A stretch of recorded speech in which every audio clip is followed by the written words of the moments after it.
Assalamualaikum warahmatullahi wabarakatuh. Semoga Allah senantiasa merahmati kita semua. Kali ini akan dibacakan kisah Syekh Abdullah Al-Faiz Ad-Dagestani. Semoga Allah mensucikan ruhnya. Engkau adalah sesuatu yang tidak terpisahkan dari hati. Kelopak mataku tidak pernah tertutup, kecuali bahwa engkau berada di antara mereka dan mataku. Cintamu adalah bagian dariku seperti pembicaraan internal jiwa. Aku tidak dapat bernapas kecuali engkau ada dalam napasku. Dan aku menemukanmu berburu menembus setiap indraku. Abul Hasan Sumnun. Ia dilahirkan di Dagestan pada tahun 1309 Hijriah, 1891 Masehi dari sebuah keluarga dokter. Ayahnya adalah seorang dokter umum dan kakaknya adalah dokter bedah umum dalam angkatan bersenjata Rusia. Ia dibesarkan dan dididik oleh pamannya, Syekh Syarafuddin Ad-Dagestani, mursyid tarekat Naqsyabandi pada masa itu, yang merawatnya dengan istimewa sejak awal kehidupannya. Bayi lelaki yang kau kandung ini tidak mempunyai hijab di dalam kalbunya. Ia akan mampu melihat peristiwa-peristiwa yang telah terjadi atau yang akan terjadi. Ia adalah salah satu di antara orang yang dapat membaca ilmu gaib dari Lauh Mahfuz secara langsung. Ia akan menjadi seorang Sultan Al-Aulia di zamannya. Di antara para aulia, ia akan dijuluki sebagai Naqib Al-Ummah, pemimpin umat Muhammad.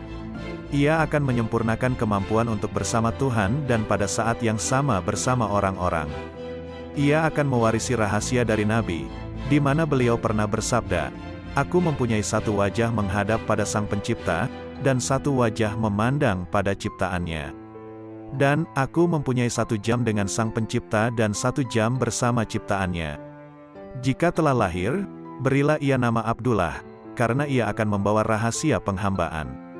Ia akan menyebarkan tarekat kembali ke negeri-negeri Arab, dan melalui dirinya, penerusnya akan menyebarkan tarekat ini di negeri-negeri Barat dan Timur jauh. Jagalah ia baik-baik, ketika ia sudah berusia 7 tahun, serahkanlah ia padaku untuk dibesarkan dalam pengawasanku." Pada tanggal 12 Rabiul Awal, hari Kamis, ibunya yang bernama Aminah melahirkan bayi yang kemudian diberi nama Abdullah. Pada saat persalinannya sekitar tengah malam tak seorang pun menemaninya. Suaminya sedang sibuk dan saudaranya sedang pergi. Ia mengatakan bahwa ketika ia melahirkan bayinya, ia mendapat suatu penglihatan di mana ada 2 wanita mendatanginya. Yang pertama adalah Rabia Al-Adawiyah dan yang satunya lagi adalah Asia, istri Fir'aun yang beriman kepada Nabi Musa. Mereka membantu persalinannya. Beberapa saat kemudian penglihatan itu berakhir, dan ia melihat bayinya mulai keluar. Pada saat itu suaminya datang dan membantu persalinannya. Orang tuanya tidak pernah mendengarnya menangis. Di masa kanak-kanaknya, pada usia 1 tahun, mereka sering melihatnya dengan kepala di lantai dalam posisi sujud. Ibunya, keluarga dan tetangganya heran melihat hal ini. Ia berbicara pada usia 7 bulan dan mampu membuat orang lain memahami perkataannya dengan jelas. Ia sungguh berbeda dengan anak-anak seusianya. Sering dijumpai kepalanya bergerak dari kanan ke kiri ketika mengucapkan asma Allah. Pada usia 3 tahun, ia sering mengatakan tentang masa depan tamu-tamu yang datang. Ia mampu mengetahui nama-nama mereka tanpa perlu mengenalnya atau diberitahu sebelumnya. Ia membuat kagum orang-orang di negerinya. Banyak orang berdatangan untuk melihat anak yang istimewa ini dan mendengarkan apa yang dikatakannya. Pada usia 7 tahun, ia telah membaca Al-Quran. Ia biasa berkumpul dengan pamannya, Syekh Syarafuddin sambil menjawab pertanyaan-pertanyaan yang diajukan kepadanya. Jawaban-jawabannya selalu sangat jelas dalam hal syariah, meskipun ia belum pernah mempelajari fikih Islam. Ia akan membacakan bukti-bukti pendukung dari Quran dan hadis Nabi tanpa pernah mempelajari ilmu hadis. Hal ini membuat orang-orang semakin tertarik dengannya. Rumah ayahnya selalu penuh dikunjungi orang yang ingin menanyakan masalah-masalah, kesulitan dan urusan sehari-hari mereka. Ia akan menjawabnya dan memprediksikan hasilnya. Pada usia 7 tahun ia menjadi sangat terkenal, sehingga bila ada orang di desanya yang ingin menikah, mereka akan menanyakan dulu kepadanya apakah pernikahan mereka ditakdirkan untuk berhasil.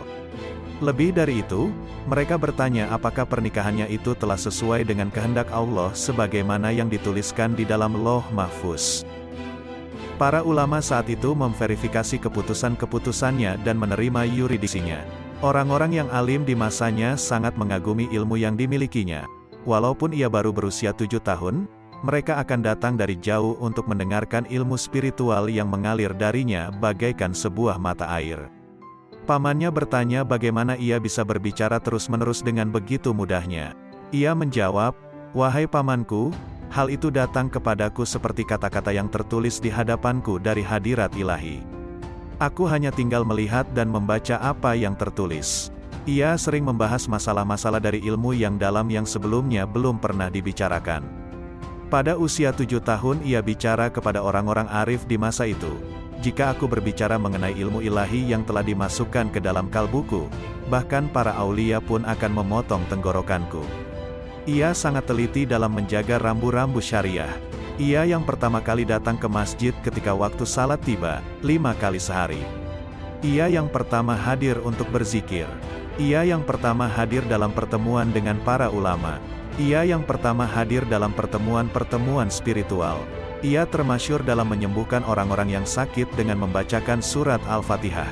Banyak orang dibawa kepadanya dengan berbagai macam penyakit dan ia akan membacakan surat Al-Fatihah dan meniupkannya kepada mereka dan mereka akan sembuh. Ia mempunyai kekuatan yang luar biasa dalam menyembuhkan orang walaupun berada di tempat yang jauh.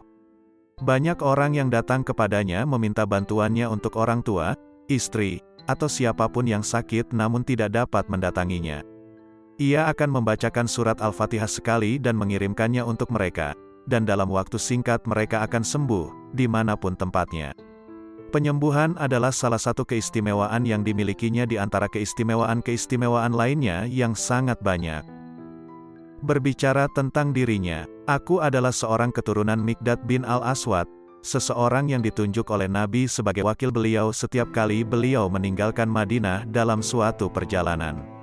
Seperti pamanku, aku mewarisi 5 tanda dari tangan Nabi yang penuh berkah, di mana beliau pernah menempelkan tangannya di punggung kakekku yang diberkati, Miqdad bin Al-Aswad. Dari tanda lahir ini memancar seberkas cahaya yang istimewa. Pada saat itu sekitar tahun 1890-an, Dagestan berada di bawah kezaliman dan tirani tentara Rusia. Pamannya yang merupakan mufti di desanya, dan ayahnya yang merupakan seorang dokter terkenal, memutuskan untuk pindah dari Dagestan ke Turki. Setelah mencapai keputusan itu, mereka meminta Syekh Abdullah untuk melakukan istikharah mengenai hijrah mereka saat itu.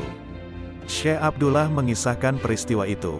"Malam itu aku melakukan salat Isya, lalu aku perbarui wuduku dan aku salat 2 rakaat. Lalu aku duduk bertafakur, menghubungkan diriku melalui syekhku, pamanku, kepada Nabi. Aku melihat Nabi mendatangiku bersama 124.000 sahabatnya. Beliau berkata kepadaku, 'Wahai anakku, aku lepaskan seluruh kekuatanku dan kekuatan 124.000 sahabatku dari kalbuku. Katakan kepada pamanmu dan para pemuka desa ini untuk segera pindah ke Turki.' Kemudian aku melihat Nabi memelukku dan aku melihat diriku lenyap di dalam dirinya. Segera setelah aku lenyap di dalam dirinya, aku melihat diriku naik dari Baitul Maqdis, sebagaimana Nabi melakukan perjalanan malamnya, Isra Miraj. Aku melihat diriku menaiki burak yang sama yang mengantarkan Nabi. Aku juga melihat diriku dibawa dalam suatu penglihatan yang nyata ke makam Qoba Qausaini aw Adna, sejarak 2 busur panah atau yang lebih dekat lagi, di mana aku dapat melihat Nabi, tetapi bukan diriku. Aku merasakan diriku menjadi bagian dari keseluruhan bagian Nabi. Melalui Miraj itu, aku menerima hakikat yang Nabi tuangkan ke dalam kalbuku dari apa yang beliau terima pada malam Isra Miraj. Segala macam ilmu yang berbeda ini masuk ke dalam kalbuku dalam kata-kata yang bercahaya, dimulai dari warna hijau kemudian ungu, dan pemahaman-pemahaman dituangkan ke dalam kalbuku dalam jumlah yang tidak terukur banyaknya. Aku mendengar sebuah suara dari hadirat ilahi yang mengatakan, 'Mendekatlah wahai hambaku, ke hadiratku.' Ketika aku mendekat melalui Nabi, segalanya lenyap, bahkan hakikat spiritual dari Nabi pun lenyap. Tidak ada yang hadir, kecuali Allah Azza wa Jalla. Lalu aku mendengar sebuah suara dari seluruh cahaya dan sifat-sifatnya yang bercahaya di dalam hadiratnya. 'Wahai hambaku, sekarang datanglah ke makam kehadiran di dalam cahaya ini.' Aku merasakan diriku hadir melalui Nabi. Setelah lenyap, lalu muncul dan hadir di dalam hadirat ilahi, dihiasi dengan ke-99 sifat. Lalu aku melihat diriku di dalam diri Nabi, dan di dalamnya muncul seluruh ciptaan yang tercipta dengan kekuasaan Allah. Itu membawa kami ke suatu makam di mana kami mampu menyadari bahwa ada alam semesta lain selain dari alam semesta ini, dan di sana ada berbagai ciptaan Allah Subhanahu wa Ta'ala yang tak terhingga. Lalu aku merasakan pamanku menepuk pundakku sambil mengatakan, "Wahai anakku, sudah waktunya salat subuh." Aku salat subuh di belakang beliau bersama 300 penduduk desa yang salat berjamaah bersama kami. Selesai salat, pamanku berdiri dan mengatakan, "Kami telah meminta keponakan kami untuk melakukan istihoroh." Setiap orang tidak sabar mendengar apa yang telah aku lihat. Namun kemudian pamanku segera berkata, "Ia dibawa ke hadirat Nabi dengan kekuatanku." Nabi telah memberi izin bagi setiap orang untuk hijrah ke Turki. Lalu beliau membawanya dalam miraj menuju berbagai makam hingga mencapai makam Qoba Qausaini aw Adna. Nabi juga membawanya menuju sebuah makam di mana beliau membukakan baginya sebuah penglihatan mengenai ilmu yang belum pernah dibukakan kepada seorang wali manapun, termasuk diriku. Mirajnya adalah merupakan sebuah petunjuk bagi aulia di masa lalu maupun di masa sekarang, dan merupakan sebuah kunci untuk membuka samudra ilmu dan hikmah yang sangat luas. Aku berkata pada diriku sendiri, pamanku bersamaku dalam penglihatan itu, dan dengan kekuatannya lah aku menerima penglihatan itu. Setiap penduduk di desa itu mulai bersiap untuk hijrah. Kami bergerak dari Dagestan menuju Turki dalam sebuah perjalanan yang penuh kesulitan, baik akibat tentara Rusia maupun adanya para perampok yang tak segan membunuh. Mendekati perbatasan Turki, kami memasuki kawasan hutan yang dikenal penuh dengan tentara Rusia. Saat itu adalah waktu salat subuh. Pamanku mengatakan, "Kita akan melakukan salat subuh dan setelah itu kita akan menyeberangi hutan itu." Kami lalu salat dan setelah itu kami mulai bergerak. Syekh Syarafuddin berkata kepada semua orang, "Berhenti," lalu beliau meminta secangkir air. Seseorang membawakan air itu dan beliau membacakan ayat ke-9 dari surat Yasin. Dan kami jadikan di depan mereka dinding dan di belakang mereka dinding. Lalu kami tutup matanya sehingga tidak melihat. Kemudian beliau membaca ayat, "Allah Subhanahu wa Ta'ala adalah sebaik-baik penjaga. Dia Maha Penyayang dari semua penyayang." Ketika beliau membacakan ayat-ayat ini, setiap orang merasakan sesuatu memasuki kalbu mereka, dan aku melihat mereka gemetar. Tuhan memberiku suatu penglihatan pada saat itu di mana aku dapat melihat bahwa kami telah dikelilingi oleh tentara Rusia dari segala penjuru. Aku melihat bahwa mereka menembaki apapun yang bergerak, bahkan seekor burung. Lalu aku melihat bahwa kami dapat melewati hutan itu dan kami selamat. Kami menyeberangi hutan itu dan mereka tidak mendengar jejak langkah kami dan juga hewan-hewan peliharaan kami sampai kami tiba di sisi seberang perbatasan dengan selamat. Penglihatan itu berakhir ketika Syekh Syarafuddin selesai membaca. Beliau cipratkan air itu ke kepala kami sambil mengatakan, "Bergerak sekarang. Tetapi jangan menengok ke belakang." Begitu kami berjalan, kami dapat melihat tentara Rusia di segala penjuru, namun seolah-olah kami tidak terlihat oleh mereka. Kami bergerak sekitar 20 mil menembus hutan itu. Diperlukan waktu dari pagi hingga lewat waktu Isya. Kami tidak berhenti kecuali untuk salat dan kami tidak terlihat oleh mereka. Kami mendengar tentara itu menembaki orang, burung-burung, binatang-binatang dan segala yang bergerak, namun kami dapat melewati mereka tanpa terdeteksi. Hanya rombongan kami yang selamat. Kami keluar dari hutan dan menyeberang menuju Turki. Awalnya kami menuju Bursa, di mana Syekh Syarafuddin mendirikan rumahnya selama setahun. Kemudian beliau pindah ke Rasyadia, di mana beliau mendirikan sebuah desa untuk para imigran dari Dagestan. Desa itu terletak 30 mil dari Yelova di pesisir Mahmara, sekitar 50 mil dari Bursa, atau 60 mil dari Adapazar. Di sana beliau membangun satu-satunya masjid di desa itu dan di sebelahnya beliau membangun rumahnya sendiri. Setiap orang sibuk membangun rumah-rumah mereka. Ayah ibuku membangun sebuah rumah bersebelahan dengan rumah Syekh Syarafuddin. Ketika aku menginjak usia 13 tahun, Turki mendapat serangan dari pasukan Inggris, Perancis, dan Yunani. Angkatan bersenjata Turki mengenakan wajib militer bagi warganya, termasuk anak-anak. Mereka menginginkan aku untuk bergabung dengan tentara, tetapi pamanku yang mempunyai hubungan baik dengan Sultan Abdul Hamid, menolak untuk mengirimku. Ayahku telah wafat dan ibuku sendirian, sehingga aku harus membantunya. Ketika usiaku mencapai 15 tahun, Syekh Syarafuddin berkata kepadaku, "Anakku, sekarang kau sudah dewasa, menikahlah sekarang." Aku pun menikah pada usia yang masih belia, 15 tahun dan tinggal bersama ibu dan istriku. Halwat pertama dan latihan spiritual. Syekh Syarafuddin membesarkan dan melatih Syekh Abdullah dengan disiplin spiritual yang intensif dan dengan zikir yang panjang waktunya.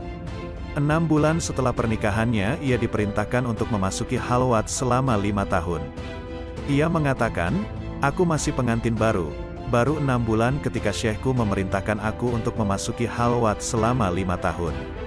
Ibuku sangat kecewa, ia mengkomplain syekhku, yang merupakan kakaknya sendiri. Istriku juga kecewa, tetapi kalbuku tidak pernah mengeluh. Bahkan sebaliknya, aku sangat senang memasuki halwat yang sangat aku idam-idamkan itu. Aku memasuki halwat, meskipun ibuku menangis dan mengatakan, tidak ada lagi yang kumiliki selain dirimu. Kakakmu masih di Rusia, dan ayahmu telah wafat. Aku merasa kasihan melihat ibuku, tetapi aku tahu bahwa itu adalah perintah dari syekhku dan itu langsung dari Nabi. Aku memasuki halwat itu dengan perintah untuk mandi 6 kali sehari dengan air dingin, serta menjaga semua kewajiban dan wirid harianku. Sebagai tambahan, aku diperintahkan untuk membaca 7-15 juz Al-Quran dan mengulang nama Allah 148.000 kali dan sholawat Nabi 24.000 kali setiap harinya. Banyak lagi latihan-latihan lainnya yang harus dilakukan dengan bertafakur dan fokus. Aku berada di sebuah gua, jauh di tengah hutan belantara, tinggi di atas gunung yang tertutup salju. Satu orang ditunjuk untuk melayaniku dengan 7 buah zaitun dan 2 ons roti setiap harinya. Aku memasuki halwat itu saat berusia 15,5 tahun dengan badan yang agak gemuk. Ketika aku keluar dari halwat itu pada usia 22 tahun, berat badanku hanya 100 pound, sekitar 45 kg, sangat kurus. Penglihatan-penglihatan dan pengalaman-pengalaman yang telah disingkapkan untukku tidak dapat diekspresikan dengan kata-kata. Ketika aku memasuki halwat itu, aku mengatakan kepada egoku, "Wahai ego, ketahuilah, aku tidak akan meninggalkan halwat ini, bahkan jika aku harus mati. Jangan coba-coba mengubah pikiranku atau menipuku. Ada sebuah celah di atas gua ke arah luar, namun ketika aku memasuki halwat aku menutupnya dengan sehelai kain. Aku hanya tidur sebentar dalam halwat itu. Aku tidak merasa memerlukan tidur, karena aku mendapat dukungan surgawi yang sangat kuat. Suatu ketika aku mendapat penglihatan ketika Nabi sedang berholwat di Gua Hira. Selama 40 hari aku duduk di belakangnya dan beliau tidak pernah tidur tetapi tetap terjaga dalam keadaan seperti itu. Suatu hari ketika aku sedang berzikir di tengah malam, badai hebat mengamuk di pegunungan itu. Aku dapat mendengar badai itu merobohkan pepohonan, menurunkan hujan dan akhirnya turun salju. Saat itu sangat dingin dan tidak ada yang dapat menghangatkanku kecuali panasnya zikirku. Angin yang kencang menerbangkan kain penutup celah di atap gua. Aku membeku, dan salju mulai berjatuhan di tubuhku. Begitu dinginnya, sehingga aku tidak dapat menggerakkan jari jemariku untuk menghitung zikirku. Jantungku hampir berhenti. Kemudian terlintas dalam pikiranku untuk menutup lubang itu kembali. Segera setelah pikiran itu datang, aku melihat suatu penglihatan di mana syekhku berteriak, "Wahai anakku, apakah engkau sibuk dengan dirimu sendiri atau dengan Dia yang menciptakanmu? Jika engkau mati kedinginan, itu lebih baik bagimu daripada membiarkan kalbumu sesaat dalam kelalaian." Penglihatan itu memberikan kehangatan di dalam kalbuku dan tekad untuk segera memulai kembali zikirku. Ketika aku melanjutkan zikirku, angin bertiup lebih kencang dan membawa lebih banyak salju. Aku berjuang melawan diriku, dan akhirnya aku mengatakan pada diriku, "Biarlah aku mati, tetapi aku akan tetap melanjutkan zikirku." Tiba-tiba, angin berhenti bertiup dan salju pun berhenti. Lalu sebuah pohon tumbang dan menutupi lubang di atap gua. Suatu hari setelah melakukan salat terakhir pada malam itu, Ketika aku sibuk berzikir dan kalbuku terhubung dengan asalnya, aku mendapat penglihatan di mana diriku sedang berzikir di hadirat ilahi. Pada saat yang sama aku merasakan sesuatu membelitku. Aku menyadari bahwa itu bukanlah sesuatu yang bersifat surgawi, melainkan itu adalah sesuatu yang bersifat fisik. Aku teringat dengan sabda Nabi, tidak ada yang dapat menyebabkan rasa takut di dalam kalbuku kecuali takut kepada Allah.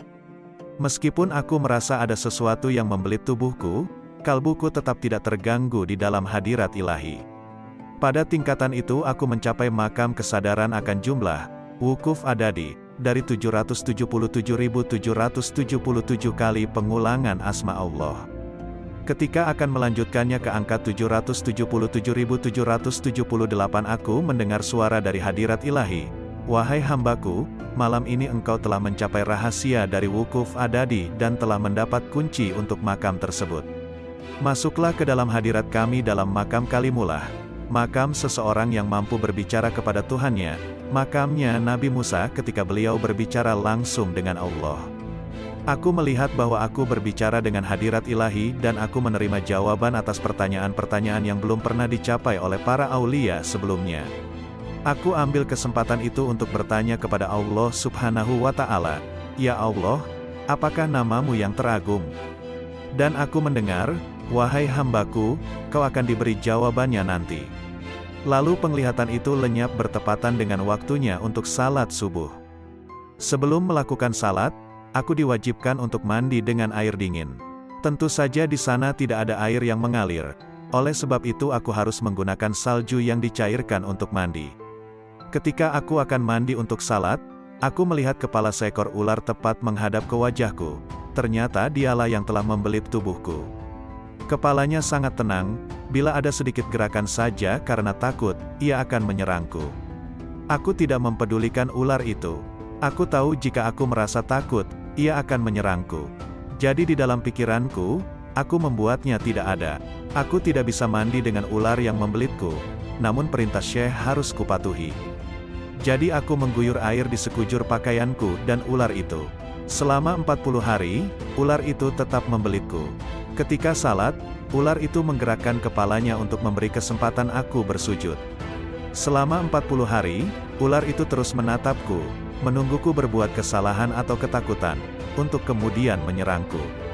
Itu adalah ujian dari Syekhku, untuk melihat apakah aku takut kepada sesuatu selain Allah Subhanahu wa Ta'ala.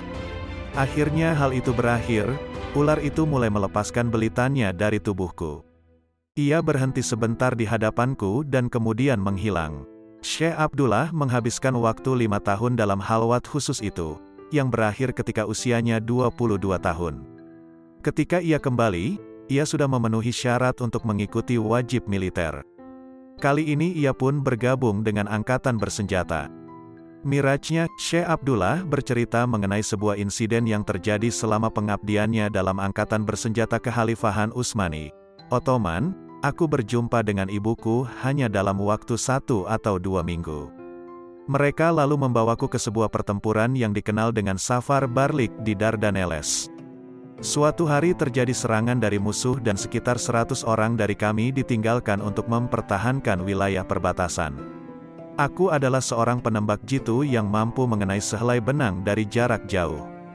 Kami mendapat serangan bertubi-tubi sehingga tidak mampu lagi mempertahankan posisi kami. Aku merasakan sebuah peluru menembus jantungku. Aku pun tersungkur ke tanah dengan keadaan terluka parah. Ketika aku terbaring sekarat, aku melihat Nabi menghampiriku. Beliau berkata, "Wahai anakku, kau ditakdirkan untuk meninggal dunia di sini. Namun kami masih memerlukanmu di bumi ini, baik secara spiritual maupun secara fisik. Aku datang padamu untuk menunjukkan bagaimana seorang manusia mengalami kematian dan bagaimana malaikat Israel mencabut nyawa." Beliau memberiku suatu penglihatan di mana aku melihat rohku mulai meninggalkan tubuhku, sel demi sel, dimulai dari jari jemari kakiku. Ketika kehidupan itu ditarik, aku dapat melihat berapa banyak sel di dalam tubuhku dan mengetahui fungsi-fungsi dari setiap sel, dan penyembuh bagi setiap penyakit masing-masing sel. Aku juga mendengar zikir dari setiap sel itu. Begitu rohku mulai bergerak meninggalkan tubuhku, aku mengalami apa yang orang rasakan ketika meninggal dunia. Aku dibawa untuk melihat berbagai keadaan saat kematian, kematian yang menyakitkan, kematian yang mudah, dan kematian yang sangat membahagiakan. Nabi mengatakan, engkau termasuk orang yang meninggal dengan keadaan bahagia. Aku sangat menikmati kematian itu karena aku akan kembali ke tempat asalku, yang membuatku memahami ayat Quran, Inna lillahi wa inna ilaihi rajiun. Sesungguhnya kami adalah milik Allah Subhanahu wa Ta'ala, dan kepadanya kami kembali. Penglihatan itu berlanjut sampai aku mengalami keadaan di mana rohku sampai pada napas terakhir. Aku melihat malaikat Israel datang dan mendengar pertanyaan-pertanyaan yang ia ajukan. Segala macam penglihatan mengenai orang yang sedang sekarat aku alami. Namun demikian aku masih dalam keadaan hidup ketika mengalaminya dan hal ini membuatku dapat memahami rahasia dari makam itu. Kemudian dalam penglihatan itu aku melihat rohku memandang ke bawah pada tubuhku. Dan Nabi berkata padaku, datanglah padaku. Aku menemani Nabi dan beliau membawaku ke dalam sebuah penglihatan mengenai 7 surga. Aku melihat segala sesuatu yang Nabi inginkan aku melihatnya di dalam 7 surga itu. Kemudian beliau mengangkatku ke makam Asy-Syiddiq di mana aku bertemu dengan seluruh Nabi, para aulia, seluruh syuhada, dan orang-orang yang saleh. Beliau lalu mengatakan, wahai anakku, sekarang aku akan membawamu melihat siksaan di neraka. Di sana aku melihat semua yang pernah disebutkan oleh Nabi di dalam hadis-hadis dan sabda beliau tentang siksa neraka. Aku pun berkata, wahai Nabi, engkaulah yang dikirim sebagai wasilah bagi umat manusia. Adakah cara agar mereka dapat diselamatkan? Beliau berkata, ya, wahai anakku, dengan syafaatku mereka dapat diselamatkan. Aku akan menunjukkan padamu takdir dari orang-orang itu bila aku tidak mempunyai kekuatan untuk memberi syafaat bagi mereka. Nabi lalu berkata, anakku, kini aku akan mengembalikan dirimu ke dunia, ke dalam tubuhmu. Begitu Nabi mengatakan hal itu, aku melihat ke bawah dan aku melihat tubuhku yang sudah membengkak. Aku melihatnya dan berkata, wahai Nabi, lebih baik aku berada di sini bersamamu. Aku tidak ingin kembali, aku bahagia bersamamu di hadirat ilahi. Lihatlah dunia itu, aku sudah pernah berada di sana dan sekarang aku telah meninggalkannya. Mengapa aku harus kembali? Lihat, tubuhku sudah membengkak. Nabi menjawab, wahai anakku, kau harus kembali, itulah tugasmu. Atas perintah Nabi, aku kembali pada tubuhku, meskipun aku tidak menginginkannya. Ketika aku memasuki tubuhku, aku melihat peluru di jantungku telah terbungkus dalam daging, dan pendarahan telah berhenti. Ketika aku memasuki tubuhku dengan lembut, penglihatan itu pun berakhir. Aku melihat tim medis di medan peperangan sedang mencari orang-orang yang masih hidup di antara mereka yang telah gugur. Salah seorang berteriak, orang itu masih hidup. Orang itu masih hidup. Aku terlalu lemah untuk bergerak ataupun berbicara, dan aku menyadari bahwa tubuhku telah tergeletak di sana selama 7 hari. Mereka membawaku dan merawatku, sampai kesehatanku kembali pulih. Mereka mengembalikan aku pada pamanku. Begitu aku bertemu, beliau mengatakan, wahai anakku, apakah kau menikmati kunjunganmu? Aku tidak menjawab, ya, ataupun, tidak, karena aku tidak tahu mana yang dimaksud pamanku, kunjungan keangkatan bersenjata atau kunjungan untuk bertemu Nabi. Beliau kembali bertanya, wahai anakku, apakah kamu menikmati kunjunganmu bersama Nabi? Barulah aku menyadari bahwa beliau mengetahui segala hal yang telah terjadi padaku. Aku pun langsung menghampirinya dan mencium tangannya sambil berkata, wahai syekhku, aku pergi bersama Nabi dan harus kuakui bahwa aku tidak ingin kembali. Tetapi beliau berkata bahwa itu adalah tugasku. Kepasrahan mutlak Syekh Abdullah. Syekh Abdullah melanjutkan hidupnya di bawah pengawasan pamannya, Syekh Syarafuddin, dan ia mengalami kemajuan yang lebih tinggi lagi dalam ilmu spiritual. Suatu hari Syekh Syarafuddin sedang duduk di dalam pertemuan dengan 300 ulama, termasuk para tokoh spiritual, dan mereka membahas masalah-masalah yang penting dalam kehidupan spiritual mereka. Mereka berkumpul di sebuah bukit di dekat masjidnya. Syekh Abdullah pergi ke bukit menuju pertemuan itu. Beberapa di antara ulama itu berkata kepada Syekh Syarafuddin, kami heran mengapa engkau begitu mementingkan anak itu. Syekh Syarafuddin menjawab, lihatlah dia. Ia datang untuk menemuiku. Jika seorang anak berusia 7 tahun datang padanya dan mengatakan, Syekhmu berpesan agar engkau pergi ke Mekah, bahkan jika aku tidak mengirimkan anak itu, Abdullah akan segera menerimanya dan melakukan apa yang dikatakan oleh anak kecil itu. Hal ini karena ia menghubungkan segala sesuatunya denganku, dan ia tahu bahwa apapun yang datang padanya adalah berasal dariku, terlepas bagaimanapun caranya. Ia paham bahwa jika itu berasal dariku, maka perintahnya adalah dari Nabi, karena kalbuku tersambung dengan kalbunya, dan itu asalnya dari Allah Subhanahu wa Ta'ala.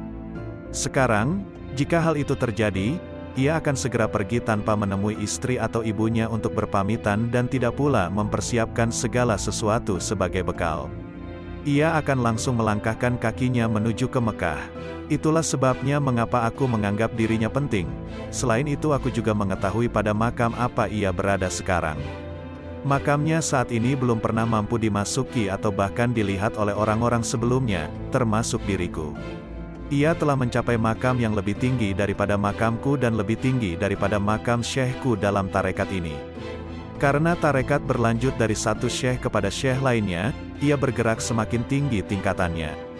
Karena rahasia diteruskan dari satu syekh kepada syekh berikutnya, maka derajatnya akan semakin tinggi, yaitu dari rahasia yang diwarisinya ditambah rahasia yang ia terima. Pada saat yang sama, derajat Nabi senantiasa meningkat dalam setiap saat, karena beliau selalu dalam keadaan miraj, begitu pula para aulia umatnya. Inilah arti dari ayat wa fauqa kulli zi ilmin alim, di atas orang-orang yang berilmu ada yang maha tahu. Sebuah pertemuan dengan Gurdjieff. Grand Syekh Abdullah sering berkhidmat di hanikah pamannya. Setiap hari ratusan tamu datang mengunjungi Syekh, kebanyakan berasal dari Dagestan. Di antara tamu itu ada seorang guru dari Rusia, George Gurdjieff. Ia baru tiba di Turki setelah melewati sebuah perjalanan panjang dan sulit dalam pelariannya dari Rusia ketika terjadi revolusi komunis. Gurdjieff datang menemui Syekh Syarafuddin. Gurdjieff mempunyai hubungan dengan banyak pengikut sufi dari berbagai tarekat dan telah sering mengembara ke seluruh pelosok Kaukasus. Ia senang dapat bertemu dengan para pewaris silsilah tarekat mulia Naqsyabandi Dagestani. Syekh Syarafuddin meminta Syekh Abdullah untuk menerima tamunya. Syekh Abdullah menceritakan peristiwa pertemuan itu dengan beberapa murid bertahun-tahun kemudian. Ketika keduanya bertemu, Syekh Abdullah mengatakan, engkau tertarik dengan ilmu mengenai 9 titik. Kita dapat membicarakannya besok pagi setelah salat subuh. Sekarang silakan makan dan istirahat. Pada waktu subuh, Syekh Abdullah memanggil Gurdjieff untuk salat bersamanya. Segera setelah selesai, Syekh mulai membaca surat Yasin. Setelah Syekh selesai membaca, Gurdjieff mendekatinya dan bertanya apakah ia bisa berbicara mengenai apa yang baru saja dialaminya. Gurdjieff berkata, begitu engkau selesai salat dan mulai membaca surat itu, aku melihat engkau mendatangiku dan meraih tanganku. Kita dipindahkan ke sebuah kebun mawar yang indah. Kau mengatakan bahwa kebun itu adalah milikmu dan mawar-mawar itu adalah murid-muridmu. Masing-masing mempunyai warna dan wangi yang berbeda-beda. Kau mengantarkan aku pada salah satu mawar merah dan berkata, ini adalah milikmu. Ciumlah.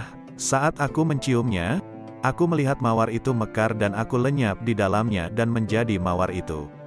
Aku memasuki akarnya dan aku dibawa ke hadiratmu. Aku melihat diriku memasuki kalbumu dan menjadi bagian dirimu. Melalui kekuatan spiritualmu, aku bisa naik menuju ilmu mengenai 9 titik. Lalu sebuah suara yang memanggilku dengan abdan nur, berkata, cahaya dan ilmu ini telah dianugerahkan kepadamu dari hadirat ilahi untuk memberi kedamaian dalam hatimu.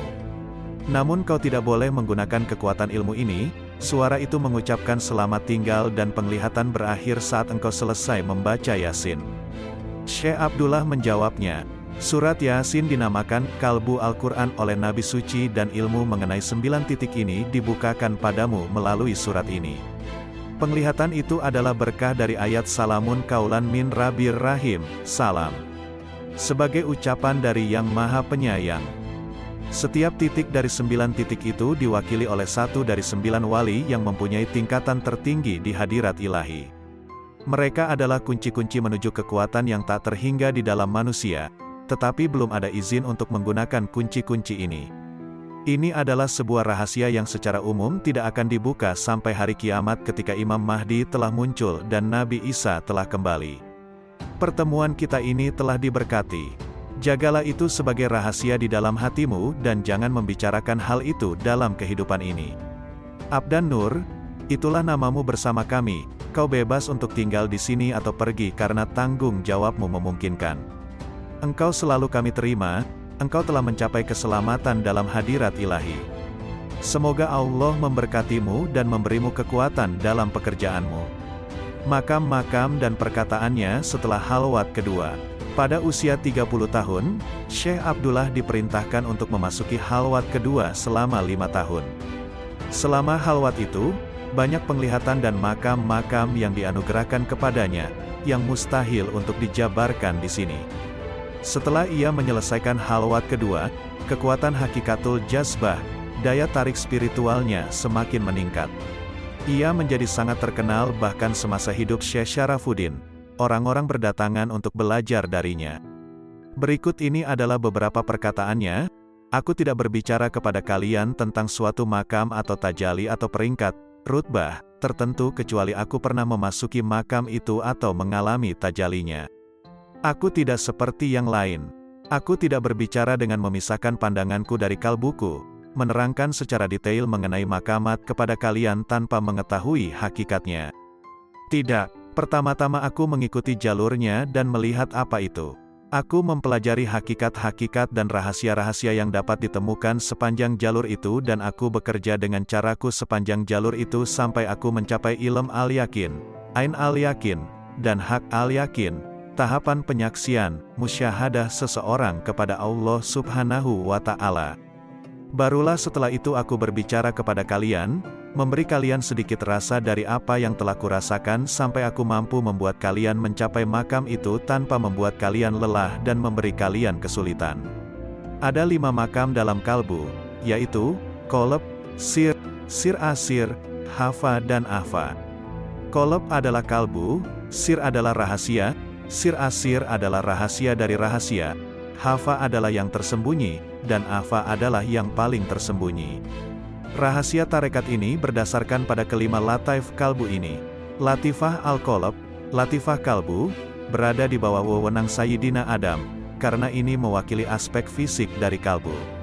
Latifah Asir, Latifah rahasia, di bawah wewenang Sayyidina Nuh, karena ini melambangkan bahtera yang diselamatkan dari samudra kegelapan dan diselamatkan dari banjirnya kebodohan.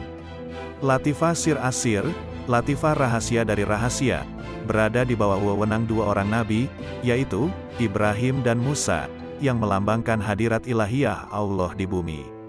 Tuhan menjadikan Ibrahim sebagai simbol dari semua khalifahnya di bumi, sebagaimana disebutkan dalam ayat penciptaan manusia, ini ja'ailun fil ardi khalifah, sesungguhnya aku hendak menjadikan seorang khalifah di bumi.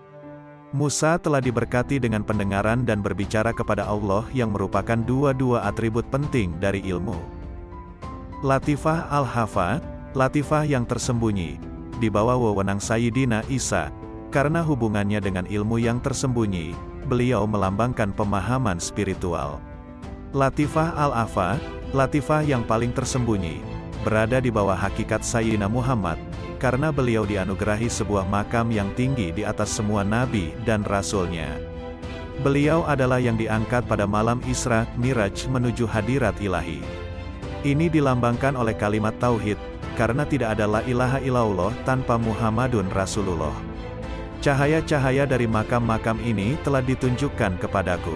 Cahaya dari kalbu adalah kuning, cahaya dari sir adalah merah, cahaya dari sir asir adalah putih, cahaya dari Hafa adalah hijau dan cahaya dari Ahfa adalah hitam. Kelima makam itu merupakan pusat dari 9 titik, yang melambangkan lokus bagi wahyu dan ilham dari hadirat ilahi di dalam kalbu manusia. 9 titik ini terletak di dada setiap orang dan mereka melambangkan 9 makam tersembunyi yang berbeda-beda pada setiap orang. Setiap makam terhubung dengan seorang wali, yang mempunyai wewenang untuk mengontrol titik itu.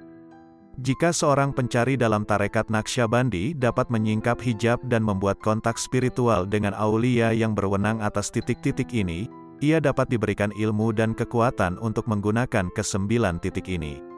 Persyaratan terkait untuk membuka ke-9 titik ini hanya dapat disinggung secara tak langsung. Makam pertama, berkenaan dengan kekuatan untuk memenjarakan ego.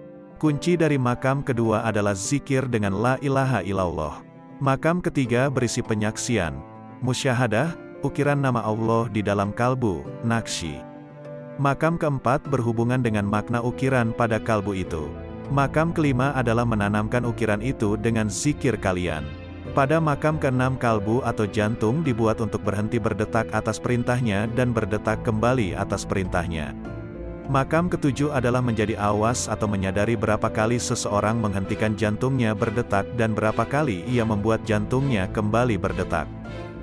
Pada makam ke-8 seseorang menyebutkan kalimat Muhammadun Rasulullah setiap kali menghentikan detak jantungnya dan setiap kali memulihkannya lagi. Makam ke-9 adalah kembali ke dalam gua kalian, sebagaimana Allah berfirman di dalam surat Al-Kahfi, dan jika kamu menjauhkan diri dari mereka dan apa yang mereka sembah selain dari Allah Subhanahu wa Ta'ala, maka bersembunyilah kamu ke dalam gua, niscaya Tuhan kamu akan mencurahkan kepada kamu rahmat-Nya. Gua itu adalah hadirat ilahi. Di sini seseorang mengucapkan doa Nabi, "Ya Allah, Engkau adalah tujuanku dan ridamu yang kuinginkan, ilahi anta maksudi wa ridaka matlubi." Kalbu atau jantung, ketika melakukan siklusnya antara berhenti dan kembali memompa, berdetak, ia hadir pada tingkatan inti dari hadirat ilahi. Karena inti ilahiyah itu adalah sumber bagi seluruh makhluk, kalbu itu akan menyatu dengan seluruh makhluk terkecil di alam semesta ini. Kalbu yang telah mencapai rahasia-rahasia dari ke-9 titik ini akan mampu melihat segala sesuatu, mendengar segala sesuatu, mengetahui segala sesuatu, merasakan segala sesuatu dan menjadi peka terhadap segala sesuatu, sampai dia, Allah, akan menjadi telinganya untuk mendengar, matanya untuk melihat, lidahnya untuk berbicara, tangannya untuk menggenggam, dan kakinya untuk berjalan.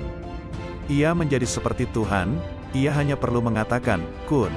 Jadilah, dan itu akan terjadi. Surat wasiat Syekh Syarafuddin.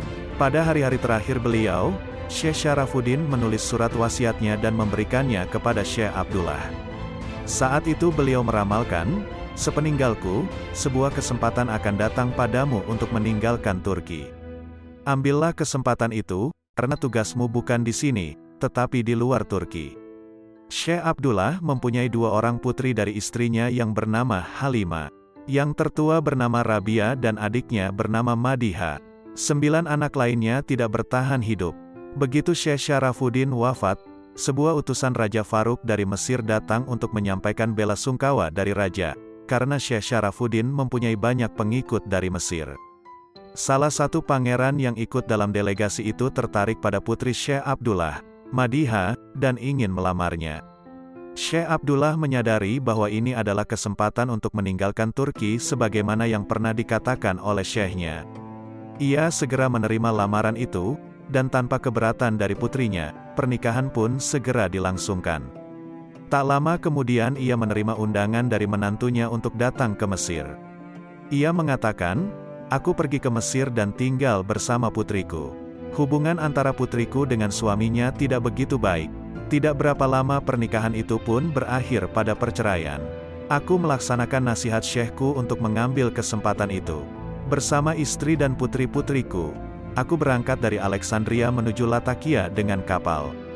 Dari Latakia, aku pergi ke Aleppo, di mana kami mendarat hanya dengan uang 10 piastres, 10 sen, di dalam saku dan tidak ada perbekalan sama sekali.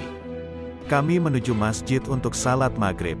Di sana ada seorang pria mendekati kami dan berkata, "Wahai syekhku, jadilah tamuku." Ia membawa kami ke rumahnya. Aku menganggap bahwa ini adalah salah satu keramat syekhku, di mana Allah membukakan sebuah pintu bagi kami, dari Mesir ke Aleppo. Untuk sementara Syekh Abdullah tinggal di Aleppo, orang-orang di sana merasa terhormat dengan keberadaannya. Para ulama berdatangan, mereka berkumpul dan mendengarkan nasihatnya, mereka kagum dengan perkataan dan ilmunya. Mereka menyebutnya sebagai yang membangkitkan agama. Dari sana ia kemudian pindah ke Homs dan sempat berziarah ke masjid dan makam sahabat Nabi, Khalid bin Walid. Ia hanya tinggal sebentar di Homs, selanjutnya ia pindah ke Damaskus, di distrik Maidan, dekat dengan makam Sa'ad ad-Din Jibawi, seorang wali dari keluarga Nabi. Di sana ia mendirikan zawiyah pertamanya, sebagai cabang dari tarekat Naqsyabandi yang telah hilang dari Damaskus setelah dibawa oleh Syekh Khalid al-Baghdadi bersama khalifahnya Syekh Ismail ke India, Baghdad, dan Dagestan. Sekarang tarekat ini dikembalikan lagi ke Damaskus. Kedua putrinya kemudian menikah. Rabia mempunyai 4 anak, 3 perempuan dan 1 laki-laki. Madiha menikah dengan Syekh Taufik al-Hibri, salah satu ulama besar di Lebanon. Dalam waktu singkat banyak orang memenuhi zawiyahnya. Mereka datang dari berbagai kota dan berbagai latar belakang, sufi, orang-orang dari pemerintahan, pengusaha dan masyarakat umum. Murid-murid berdatangan setiap hari untuk duduk di pintu hanikahnya. Setiap hari mereka menyajikan makanan untuk ratusan orang, dan banyak juga orang yang menginap di sana. Kemudian ia menerima perintah spiritual untuk pindah ke Jabal Qasyun. Ini adalah tempat tertinggi di Damaskus, seluruh pemandangan kota dapat terlihat dari sana. Dengan bantuan dari 2 murid seniornya, yaitu Syekh Muhammad Nazim Adil dan Syekh Hussein Ali, ia membangun sebuah rumah. Rumah dan masjid di sampingnya masih berdiri sampai sekarang, dan masjid itu juga merupakan tempatnya dimakamkan.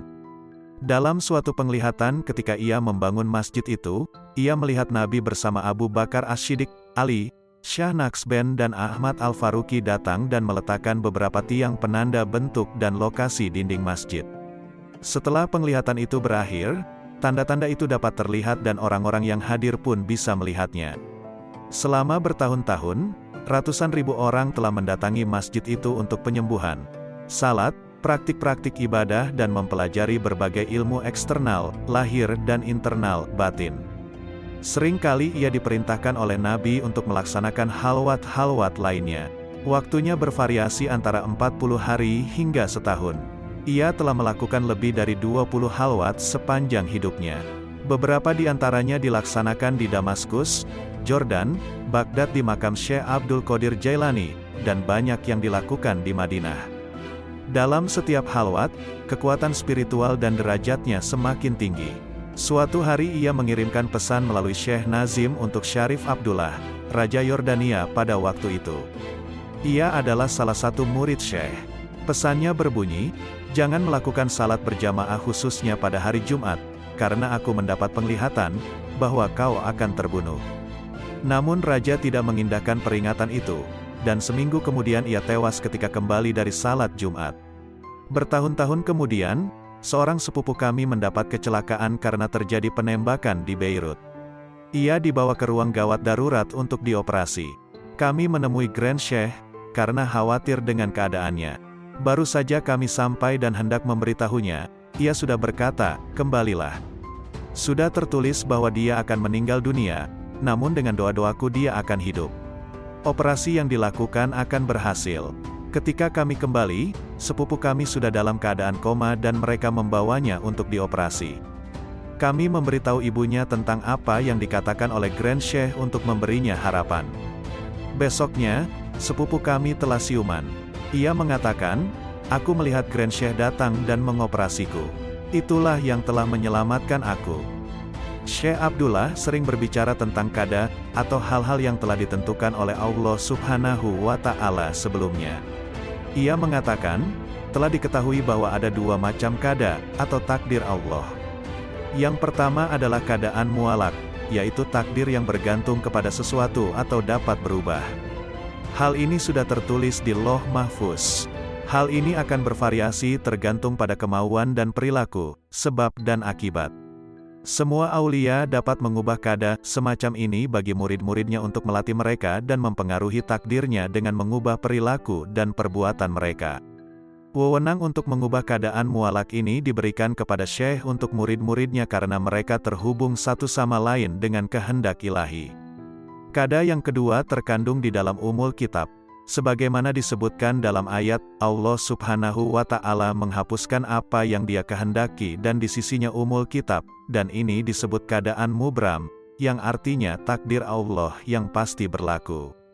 Para aulia tidak pernah mencampuri keadaan mubram yang berada di tangan Sang Pencipta.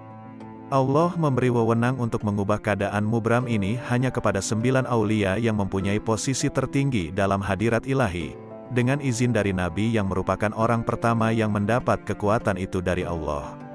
Kesembilan aulia itu mengontrol 9 titik kesadaran manusia yang berhubungan dengan makam-makam yang berbeda dalam kenaikan, miraj, seseorang dalam perjalanannya menuju hadirat ilahi. Allah Subhanahu wa Ta'ala memberi kesembilan aulia ini, yang jumlahnya tidak pernah berubah dari zaman Nabi sampai sekarang, kekuatan untuk menggunakan Sultan Az-Zikir. Setiap orang tahu bahwa zikir terutama adalah pengulangan dari la ilaha illallah dan itu adalah yang dipraktikkan oleh semua tarekat, termasuk Naqsyabandi. Namun Sultan Az-Zikir adalah zikir yang sama sekali berbeda. Allah berfirman, "Sesungguhnya kami yang menurunkan zikir dan sesungguhnya kami memelihara zikir itu dalam dirimu." Zikir yang dimaksud di sini adalah kitab suci Al-Quran. Zikir kesembilan aulia ini di samping la ilaha illallah, adalah rahasia dari Al-Quran. Mereka membaca Al-Quran, tetapi bukan seperti kita membacanya dari awal sampai akhir. Tetapi mereka membacanya dengan semua rahasianya dan hakikat di dalamnya karena Allah berfirman, tidak ada sesuatu yang basah atau yang kering melainkan sudah tertulis di dalam sebuah kitab yang nyata. Tidak ada satupun ciptaan Allah di seluruh alam semesta ciptaannya, dengan segala rahasia mereka yang belum pernah disebutkan sebelumnya di dalam kitab yang nyata, Al-Quran. Aulia yang membaca Quran dalam Sultan Az-Zikir dengan demikian membacanya dengan seluruh rahasia dari setiap makhluk, dari awal sampai akhir. Allah memberikan setiap huruf Quran 12.000 ilmu, menurut 9 wali tertinggi dalam tarekat Naqsyabandi. Inilah pertama kalinya Syekh membuka rahasia ini. Quran berisi sekitar 600.000 huruf. Jadi untuk setiap huruf, para aulia ini mampu mengambil 12.000 ilmu. Setiap wali dari kesembilan wali ini juga berbeda levelnya satu sama lain. Kita bisa melihat salah satu di antara mereka, misalnya ada yang mampu membaca Quran dengan kekuatan Sultan Az-Zikir, mampu menyerap 12.000 makna dalam setiap huruf, sekali dalam hidupnya. Yang lainnya mampu melakukannya 3 kali seumur hidupnya. Yang ketiga misalnya mampu melaksanakan 9 kali seumur hidupnya. Dan yang lain lagi mampu melakukannya 99 kali dalam hidupnya. Rahasia ini berbeda dari satu wali dengan wali lainnya. Syah Naqsyaband mampu melakukannya 999 kali sepanjang hidupnya. Grand Syekh kita, Syekh Ahmad Al-Faruqi mampu membacanya 9.999 kali. Dan Syekh Syarafuddin mampu membacanya dalam 19.999 kali sepanjang hidupnya. Di sini Syekh Abdullah berhenti. Namun Syekh Nazim mengatakan, dalam setiap napas, Grand Syekh Abdullah Dagestani menghembuskan napas dengan Sultan Az-Zikir dan menghirup napas dengan Sultan Az-Zikir. Ia biasa menghatamkan Quran 2 kali dalam setiap napasnya. Sebuah pertemuan dengan John Bennett. Di antara banyak pengunjung dan para pencari di pintu Grand Syekh ada seorang Inggris yang bernama John G. Bennett. Dalam beberapa bukunya, ia menceritakan tentang pertemuannya dengan Grand Syekh Abdullah. Di bawah ini adalah bagian dari perkataannya yang dikumpulkan dari buku Concerning Subut dan Witness. Di dalam buku Concerning Subut, Bennett menulis, Syekh Abdullah adalah seorang wali sejati di mana seseorang segera bisa merasa dapat mempercayainya sepenuhnya. Selanjutnya dalam Witness ia menjelaskan lebih rinci mengenai pertemuannya, Syekh menungguku di atas atap rumahnya. Rumah itu terletak di atas kota dengan panorama yang sangat-sangat indah. Sejak awal aku merasa nyaman, kemudian dalam waktu singkat aku mengalami perasaan yang sangat membahagiakan yang sepertinya memenuhi semua tempat itu. Aku menyadari bahwa aku sedang berada dalam hadirat orang yang sungguh-sungguh baik. Setelah mengucapkan salam seperti biasa dan pujian terhadap bahasa Turkiku, ia mengejutkan aku dengan pertanyaannya, "Mengapa engkau tidak membawa saudara perempuan yang bersamamu? Aku mempunyai sebuah pesan untuknya juga, selain untukmu." Tampaknya tidak ada seorang pun yang pernah mengatakan kepadanya tentang saudariku, Elizabeth. Kami langsung datang ke rumahnya, dan Daji, pemanduku telah pergi meninggalkan aku di pintunya tanpa berbicara dengan siapapun. Aku menjawabnya bahwa karena ia seorang muslim, aku berpikir ia tidak berkenan untuk berbicara dengan seorang wanita. Ia berkata dengan sederhana, "Mengapa tidak? Peraturan dan adat istiadat adalah untuk perlindungan bagi orang yang bodoh. Aku tidak ada sangkut pautnya dengan mereka." Lain kali, jika engkau melewati Damaskus, maukah engkau membawanya kepadaku? Aku berjanji untuk melakukannya bila ada kesempatan. Kami lama duduk terdiam, melihat pemandangan kota kuno di bawahnya. Ketika ia mulai berbicara, aku merasa sulit untuk bangkit dari lamunanku. Ia mengatakan, "Aku sedang menanti kedatangan seseorang pada hari ini, tetapi aku tidak tahu kalau itu adalah dirimu. Beberapa malam yang lalu, seorang malaikat datang ke kamarku, dan mengatakan bahwa engkau akan datang menemuiku dan aku akan memberikan 3 pesan kepadamu. Engkau telah memohon petunjuk Tuhan mengenai istrimu.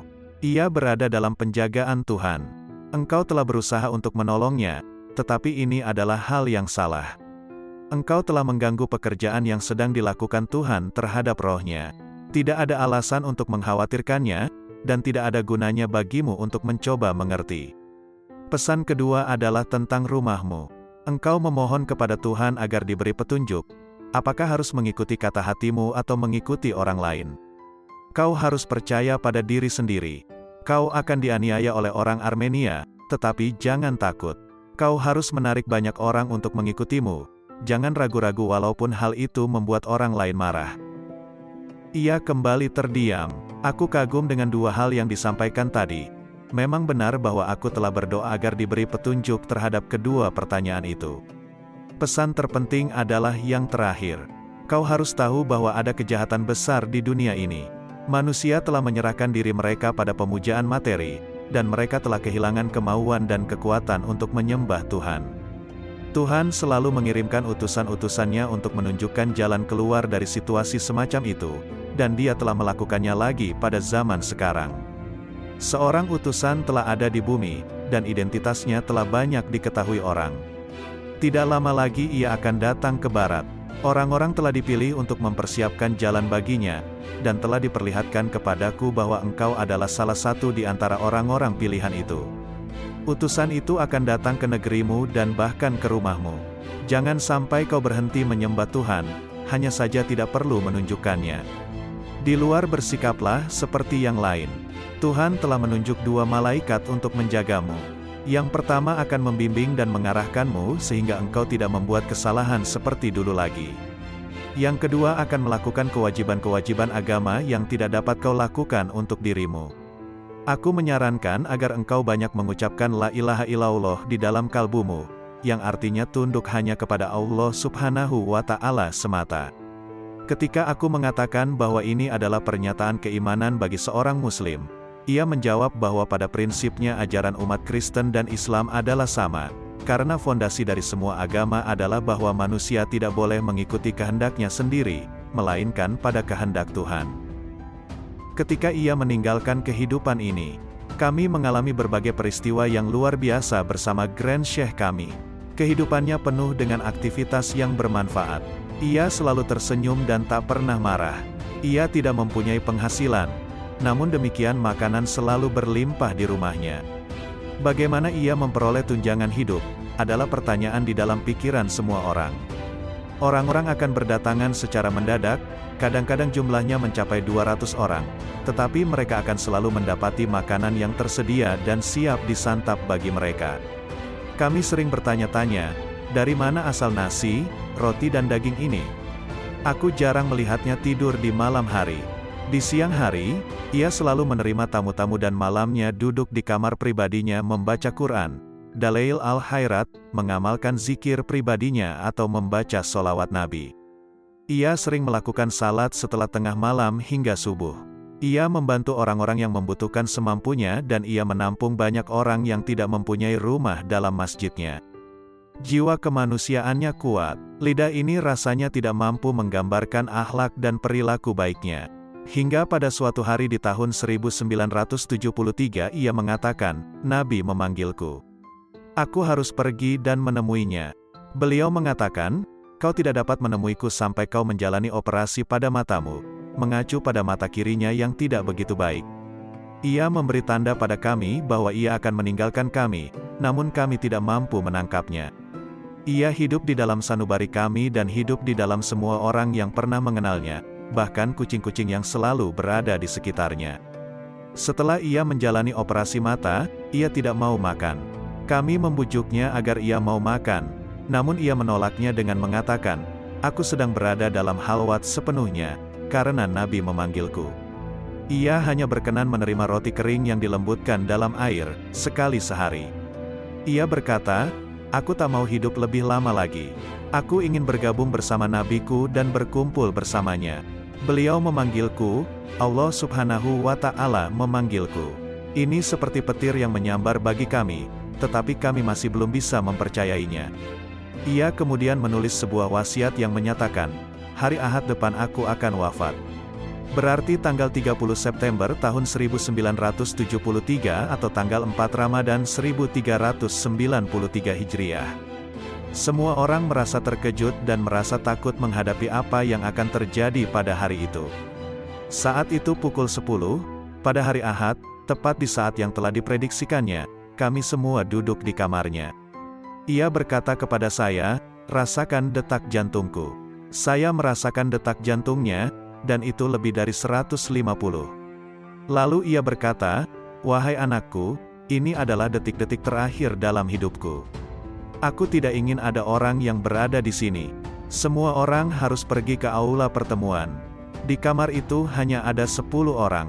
Pada saat itu, 2 orang dokter datang. Yang pertama adalah kakak saya dan yang satunya lagi seorang teman kami.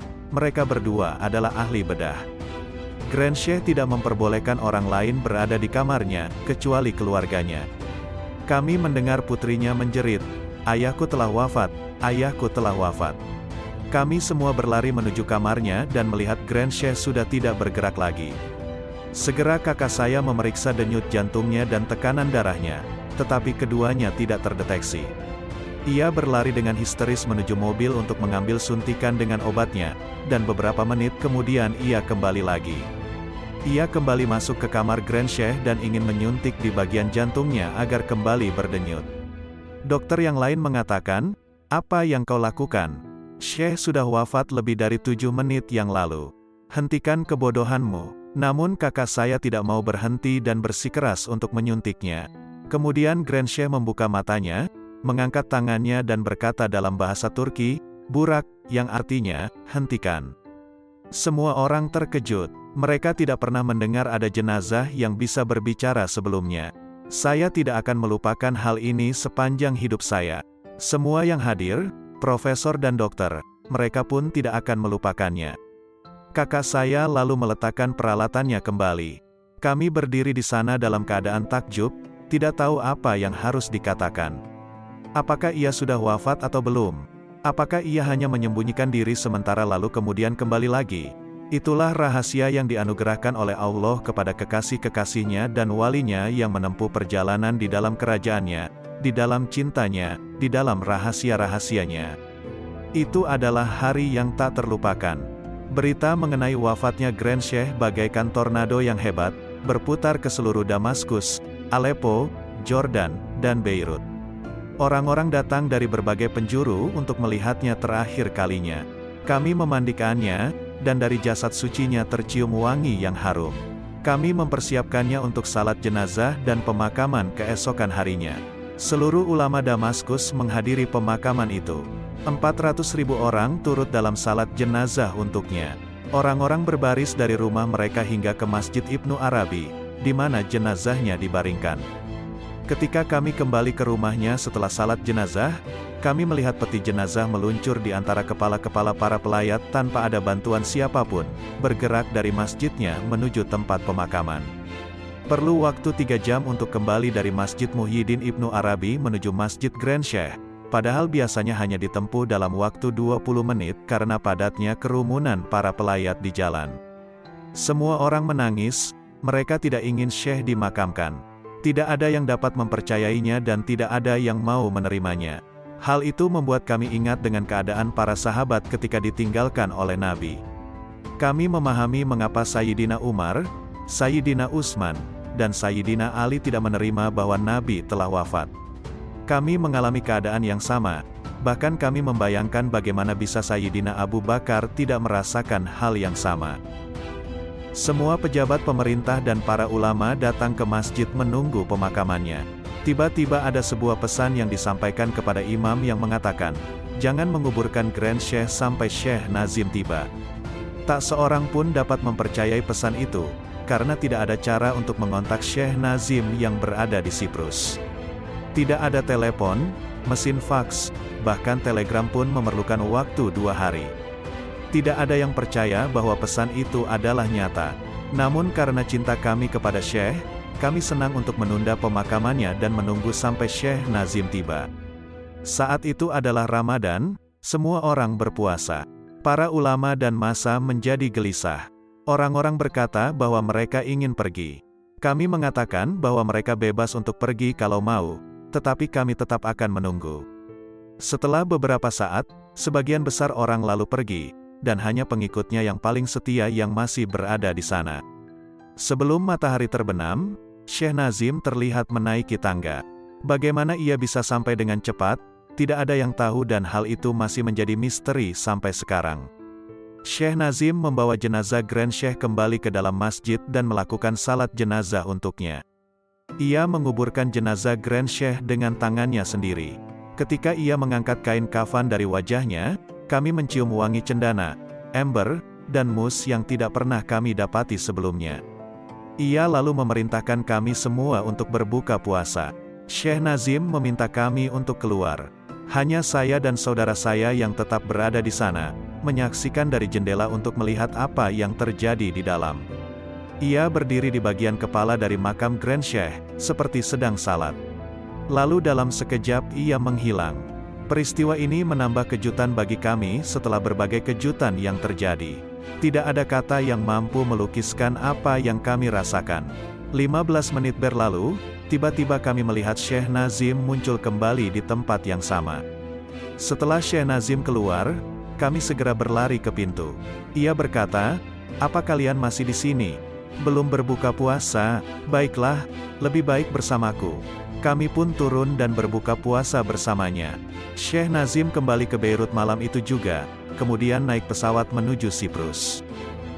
Ramalan Syekh Abdullah. Grand Syekh Abdullah Ad-Dagestani, Naqib Al-Ummah. Semoga Allah memberkahi ruhnya, meramalkan berbagai peristiwa, sebagian telah terjadi dan sebagian lagi masih kita tunggu. Pada tahun 1966, ia mengatakan, tahun depan akan terjadi perang antara Israel dan Arab. Dan Arab akan mengalami kekalahan. Ia meramalkan pula bahwa akan terjadi lagi perang antara keduanya. Sebelum wafat ia mengatakan, akan terjadi sebuah perang besar di bulan ini antara Arab dan Israel. Hal ini menjadi kenyataan. Pada tanggal 3 Oktober 3 hari setelah wafatnya, Arab dan Israel kembali berperang. Suatu hari putri Grand Sheikh, Madiha dan suaminya berpikir untuk membeli sebuah rumah di Beirut, tetapi Grand Sheikh mengatakan, jangan. Ia tetap bersikukuh untuk membelinya, tetapi Grand Sheikh tetap berkata, jangan. Madiha tetap ingin membelinya, tetapi Grand Sheikh tetap melarangnya sambil mengatakan, Beirut akan dipenuhi dengan pertumpahan darah. Setiap rumah akan terkena imbas dari pertumpahan darah itu dan tidak akan ada yang bisa melarikan diri. Ia mengatakan hal ini pada tahun 1972 dan peristiwa itu terjadi pada 1975. Sebelum wafat, ia mengatakan kepada kami, aku melihat kalian di Tripoli, di utara Lebanon. Inilah caranya menyarankan kami agar pindah dari Beirut. Ia berkata, aku melihat Inggris memasuki Islam. Ia meramalkan bahwa keluarga kerajaan di Eropa akan mendukung Islam, karena mereka masih mempunyai darah keturunan Arab. Hal ini akan menarik mereka menuju spiritualitas dan menimbulkan berbagai jenis aliran spiritual, dan menarik mereka menuju hadirat Tuhan. Pada masalah terkait, ia mengatakan, ketika John Bennett bertemu denganku dan mengucapkan syahadat, ia bertanya apa yang dapat dilakukannya. Aku mengatakan agar merahasiakan syahadatnya. Dengan demikian ia dapat membawa banyak orang di negerinya, Inggris untuk mengucapkan syahadat dan membuat mereka tertarik dengan spiritualitas. Cina berada di bawah wewenang seorang wali besar yang akan menjadi salah satu aulia besar di zaman Imam Mahdi dan Nabi Isa. Namanya adalah Abdur Rauf Al-Yamani. Melalui pengaruhnya, Cina akan menandatangani kesepakatan dengan Barat untuk tidak menggunakan senjata nuklirnya. Cina akan terpecah menjadi negara-negara kecil. Akan terjadi berbagai masalah di Timur Jauh, di semenanjung Korea, dan sebuah kekuatan besar akan mengintervensi untuk meredakannya. Sebuah negara non-Arab di Timur Tengah akan menyerang wilayah Teluk Persia. Hal ini akan menyebabkan seluruh dunia ketakutan bahwa sumber minyak bumi akan terputus. Ia mengatakan, Kairo akan tenggelam di dalam air. Beberapa waktu kemudian Rusia membangun bendungan Aswan, berisi air berjumlah besar dan baru-baru ini ditemukan bahwa tiang fondasinya longgar karena terkikis. Ia mengatakan, Siprus akan tenggelam di bawah laut, dan Gunung Olympus dekat Bursa akan meletus. Di bawahnya terdapat dua elemen, gas dan api yang sampai sekarang masih terpisah, dan para aulia selalu berdoa agar kedua elemen ini tidak tercampur. Dari letusannya, ratusan ribu orang akan terluka dan kehilangan tempat tinggalnya. Akan terjadi perang di wilayah Teluk, di mana api yang besar akan muncul dan melibatkan seluruh dunia. Jerman dan Inggris akan memimpin seluruh Eropa. Di Jerman ada seorang wali, yang ditunjuk oleh Mahdi dan Nabi Isa. Tugasnya adalah menghidupkan dan melatih orang-orang di dalam spiritualitas. Wali itu tersembunyi namun ia berada di antara mereka. Akan terjadi suatu perubahan besar dalam pendekatan Arab di bidang politik, dan satu rezim yang kuat akan mengubah Arab menjadi pemerintahan yang lebih baik.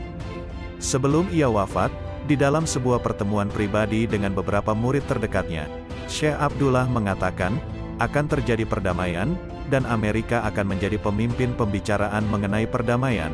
Hal itu akan mengakhiri peperangan antara Arab dan Israel. Hal ini akan terjadi. Tandanya adalah runtuhnya komunisme dan Rusia pecah menjadi banyak bagian. Tidak ada kekuatan di dunia, kecuali Amerika. Banyak negeri Arab yang akan berpihak ke Amerika. Konflik akan menjadi reda sepenuhnya, Arab dan Israel akan hidup damai. Lambat laun seluruh konflik di bumi akan berakhir dan perdamaian terjadi di mana-mana. Amerika akan memimpin hal itu. Semua orang menjadi bahagia dan tidak ada orang yang mengharapkan perang akan terjadi lagi. Tiba-tiba, di tengah-tengah situasi damai itu, sebuah serangan terjadi di Turki oleh negara tetangganya dan perang akan dimulai lagi, disusul oleh sebuah invasi ke Turki oleh negara tetangganya itu. Ini membuat ancaman bagi pangkalan Amerika di Turki dan mengakibatkan perang yang lebih besar terjadi. Hal ini akan mengakibatkan terjadinya kerusakan parah di muka bumi dan terjadi perang mengerikan. Selama perang itu, Mahdi akan muncul dan Nabi Isa akan kembali. Tujuannya adalah membawa spiritualitas, perdamaian dan keadilan untuk mengalahkan penindasan, ketakutan dan ancaman. Cinta dan kebahagiaan serta perdamaian akan memenuhi bumi, dengan kekuatan Mahdi dan Nabi Isa atas kehendak Allah Subhanahu wa Ta'ala. Rahasia dari rantai emas diteruskan kepada sang matahari dari matahari, pemimpin bagi orang-orang yang didekatkan, sang penemu rahasia-rahasia, yaitu Syekh Muhammad Nazim Adil Al-Kubrusi Ar-Rabani An-Naqsyibandi Al-Hakani. Demikian, kisah ini dimuat di website www.naqsbandi.org.